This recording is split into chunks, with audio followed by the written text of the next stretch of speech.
We're all familiar with the phrase Olympic legacy. Indeed, the original bid for London 2012 included a pledge to inspire 1 million people to take up sport. Well, that pledge has since been watered down, and now 5 months on from last summer's games, some sports report seeing little change at all. We asked Olympic shooting gold medalist Peter Wilson to take a closer look. London 2012, sensational, captivating and hailed as a great national success.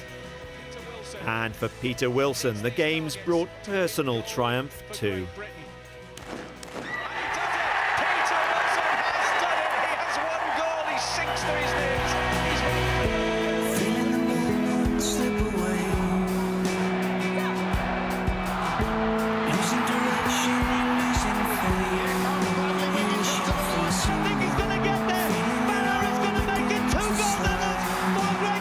What we have begun will not stop now.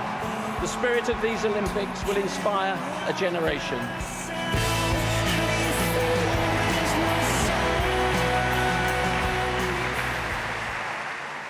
On a damp December day, Peter's back at his home range near Yeovil, that glorious summer of sport feeling like a distant memory. I'll be very rusty. This could be embarrassing. He hasn't practiced for 4 months.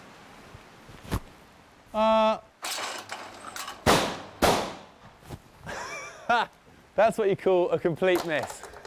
But it doesn't take long for the magic to return. Someone said to me the other day, well, of course, Peter, you are the legacy. You are the legacy of shooting. It's pretty scary to think that that's sort of on my shoulders.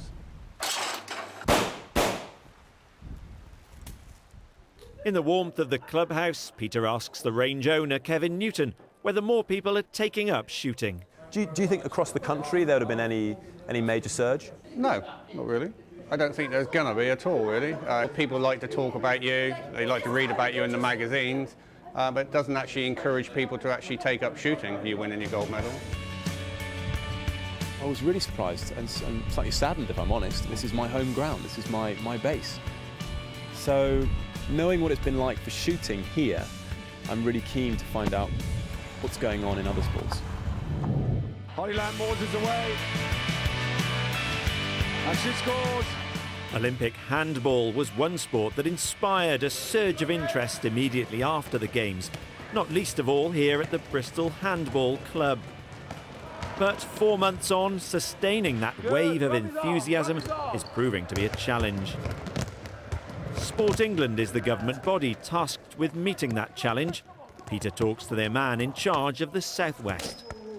What does Sport England mean by legacy? By legacy, we mean more people playing sport and sustaining a sporting habit throughout their life. A key part of our target audience is 14 to 25-year-olds, but equally, as people get older, we want to keep them playing sport, and that's why we invest all the way through the adult life cycle. Overall, we've got £1 billion to invest in creating a sporting habit for life between now and 2017. To achieve that, one idea they've come up with is a programme called Sport Makers. So that legacy isn't just about the elite, it's about everybody being involved. Workshops are held locally to enthuse volunteers to go out into the community and encourage friends and family into playing sport. Take the message forward. Make sport happen for everyone out there. There is no limit to how many you can inspire.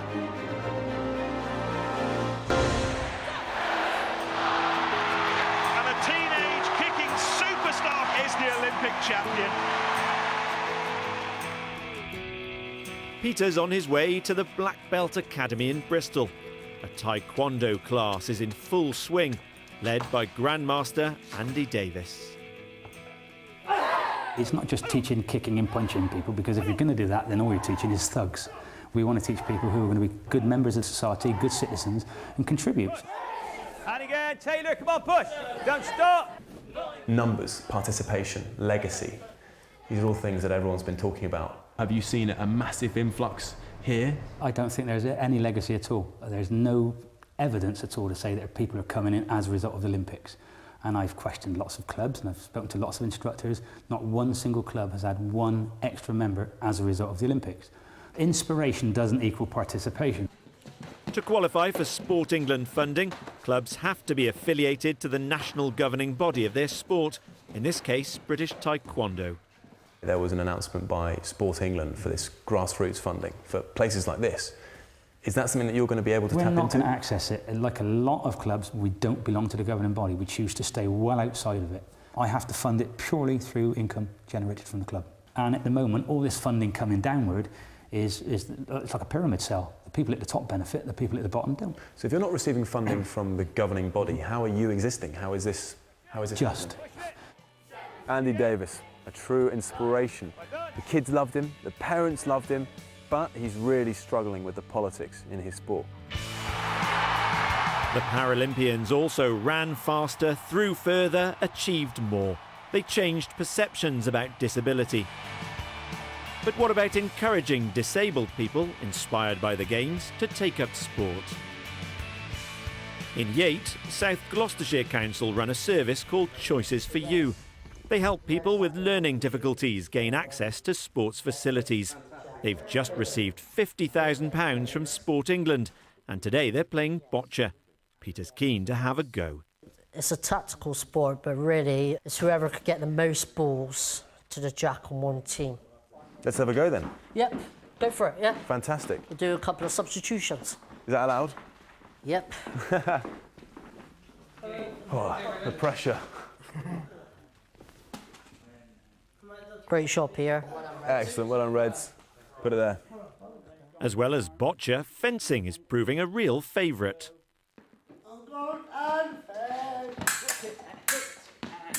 You've got some money from Sport England. What are you planning to do with it?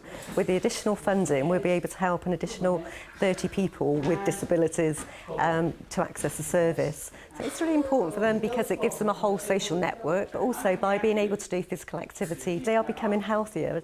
I have a passion in boccia. You do? And you're very good. You beat me. My eyes are focused to the ball. I love being with you. I love being with you too. Pete. Thank you very much. The spirit of these Olympics will inspire a generation. Peter's journey ends where his sporting career began, Millfield School in Somerset. It holds a lot of memories, Millfield. This is where it all started for me in my shooting career. The track's used by the Mendip Athletics Club for training. Here, it's not membership that's the problem. Would you say that there's been any increase in numbers since the Olympics? We've definitely had about 25 youngsters join since July. And I was asking, I said, you know, why have you come here? And they've said they've seen it and they want to join and be part of it. And we have a waiting list. It's not difficult getting hordes of youngsters here, that's easy. Pass it up. Oh, yeah, I know. Interestingly, one of the problems we've got is there's never enough coaches. You can have lots and lots of youngsters running around, but you can't coach hordes and hordes of children. Evidence that more people are getting out of the blocks and into sport is patchy. So is Sport England confident its plans will work? But to me, it sounds a bit like a fingers crossed, hope and pray moment when you're investing £1 billion of taxpayers' money and national lottery money. It is absolutely not. How are you going to be certain that this money isn't wasted? We have close relationships with those governing bodies of sport. We have processes in place with them, which mean that those that perform highly and deliver more participants will qualify for reward funding. So we have those plans and programmes in place to deliver the legacy, and we can see it taking root already. The legacy is difficult to quite pin down. It's difficult to see.